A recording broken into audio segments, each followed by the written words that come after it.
Public Health Engineering or PHE Minister Marcus Marak said the state government has identified over 740 critical water sources in the state through the Climate Council.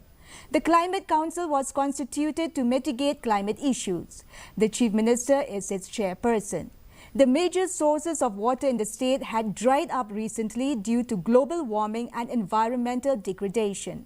The Climate Council has issued directions for taking immediate measures to address issues at the identified critical sources so that the PHE does not face any problem in supplying potable water to the residents.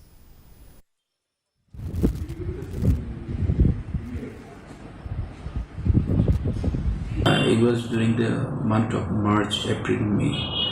These 3 months we were having very difficult time in managing water supply to our people, for potable water to the people.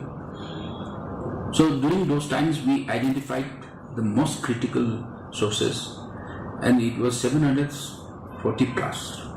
The Climate Council was also constituted to mitigate the climate issues that is coming up. After the United Democratic